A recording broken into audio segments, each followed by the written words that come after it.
Hello and welcome to my video all about how to make this gnome ornament.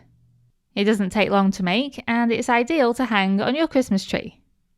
In order to make one, you're going to need a piece of paper, a small piece of red felt, and a piece of fabric for the main body of the gnome. I'm using some thin plaid fleece and I wouldn't use anything thicker than this. You'll also need a pair of scissors, a small piece of faux fur, either long pile or short pile, some toy stuffing, a clear drying glue that can be used on fabric, some sewing pins, a needle and a thread to match the fabric, 5 10mm wooden spheres or beads, a disappearing fabric pen and an awl if you have them, a craft knife and cutting mat, and also a thread for making the hanging loop.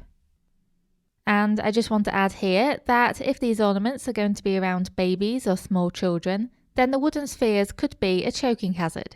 So for example, instead you could make the hands and feet out of felt, and you could make the nose by wrapping some thin fabric around a small amount of toy stuffing. Okay, so first you need to make some paper templates. Having templates makes it easier to cut out the fabric pieces, and it also makes it easy to make as many gnomes as you like. So on a piece of plain paper, draw out a rectangle that measures 9 by 8 centimeters. Then cut it out and fold it in half lengthwise. Take a pencil and draw this approximate shape on one half. You want to make the pencil line horizontal where it meets the fold, like so. Then cut along this line. This is the template for the body completed. When unfolded, the top measured 4.5 centimeters across. Next, draw out a rectangle measuring 8 by 12.5 centimeters. Then cut it out. Fold it in half, like so, and then cut a diagonal line from corner to corner to form a triangle. This will be the hat template. And lastly, draw out a rectangle measuring 7 by 4.5 centimeters. Then cut this out.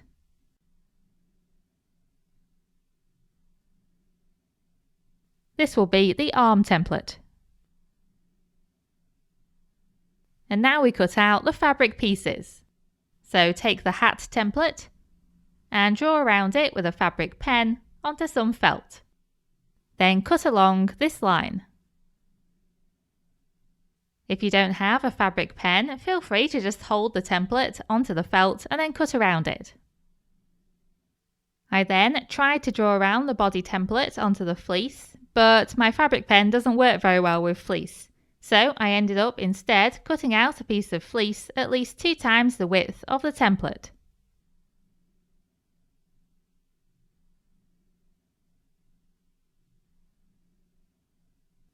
I then folded this in half, like so, held the template onto the front, and just cut around it. Cutting through a folded piece of fabric like this means that I'll end up with 2 identical pieces. To finish, I just made sure that the curves were nice and smooth. Next, I cut out a piece of fleece at least 2 times the width of the arm template.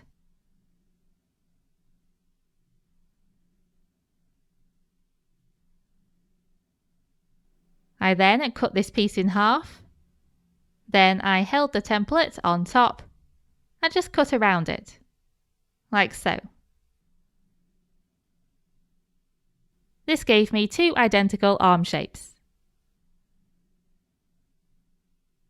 Next, you need to take one of the arm pieces, add glue along one short edge, then fold over about 1 centimeter of that edge onto the back of the fabric.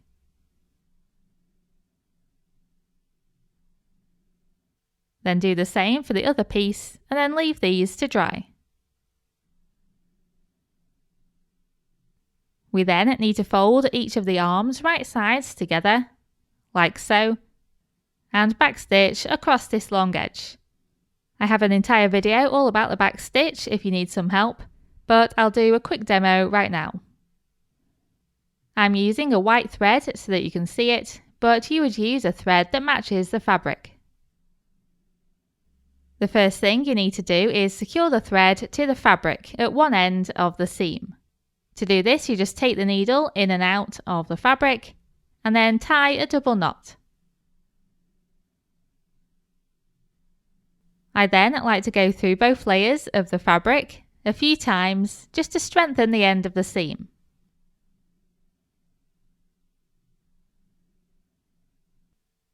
And then it's just a case of going into the fabric through both layers, moving along the seam 1 stitch length and then coming up through those layers. Then taking the needle back through at the end of the last stitch.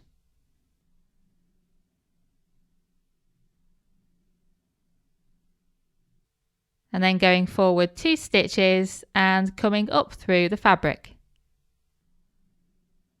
And then just repeating this all along the seam. So you go back 1 stitch length and forward 2. Back 1 stitch length and forward 2, and so on.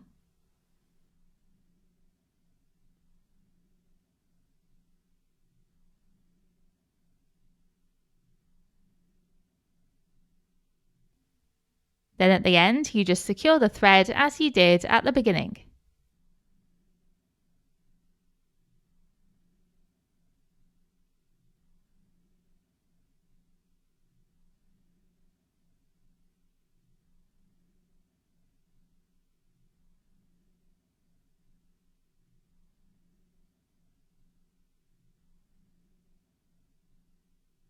Then turn this tube right side out.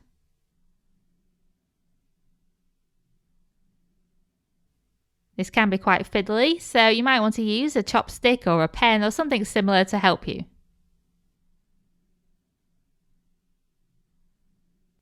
Then repeat the same for the other arm as well. And then you'll end up with 2 the same. You then need to attach these arms to the body pieces. So put the arms onto the front of one of the body pieces and make sure that they're facing inwards and downwards. The folded over sections of the arms should be at the bottom. Then place the other body piece right side down on top. Then insert sewing pins all around the edge to hold these pieces together. You want to make sure that the arm pieces at least reach the edge of the body shape.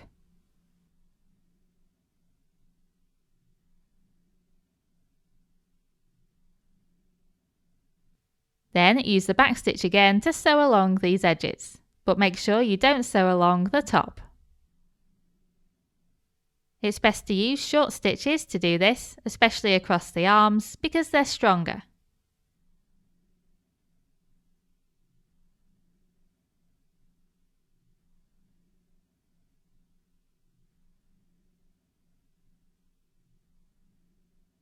Once you've finished sewing, you can then turn the body right side out.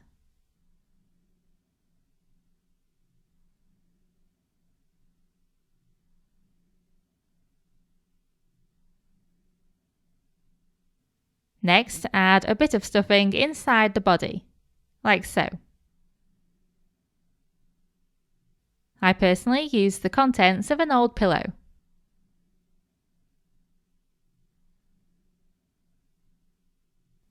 For the feet, I just attached little wooden spheres. To do this, I just glued one on each side.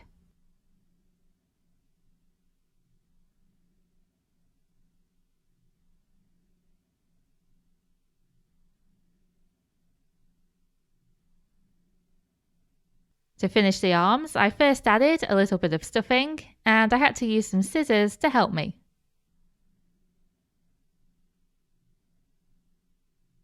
Then for the hands, you can either cut out some shapes from some felt, like so, and glue these in, or you can use some wooden spheres. I personally wanted them to match the feet, so I just glued in a wooden sphere into each sleeve.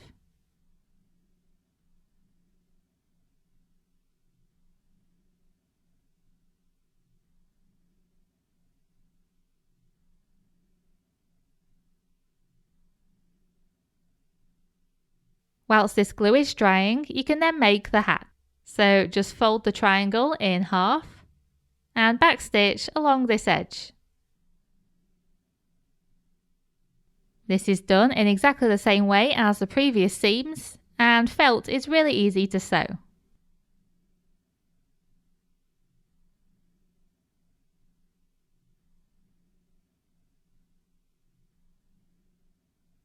Then turn the hat right side out.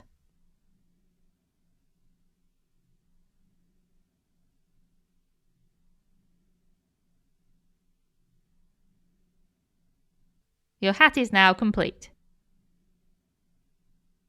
Then the last thing to do is to cut out the beard. And I thought I would do 2 different beards just to show you and to compare.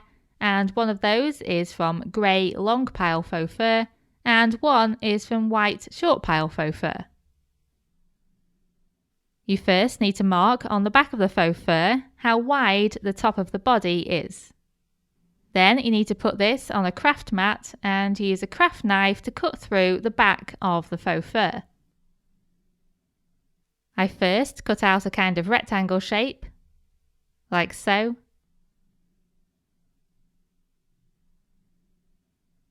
And then made it into more of a triangle shape instead.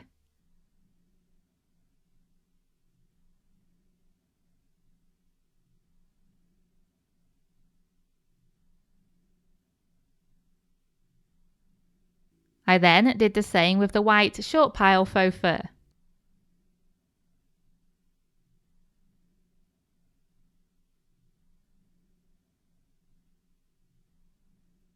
I personally much prefer the white beard against the red fabric, but I can see the grey beard looking really nice against the white fabric. So all you have to do then is glue the beard piece onto the top of the body. Then glue on a wooden sphere for the nose.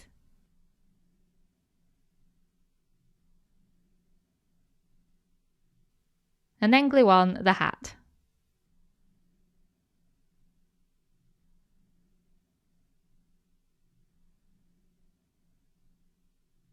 If you want both sides of the gnome to be seen, you can change the shape of the hat at the back, but I designed it so the back wasn't supposed to be seen. As a last step, you can then add a hanging loop, but make sure that the glue is dry first. To do this, I made a hole using an awl, and then I added a loop of baker's twine.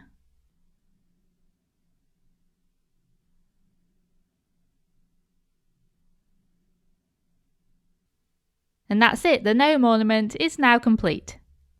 I really hope you enjoyed this project and thank you very much for watching.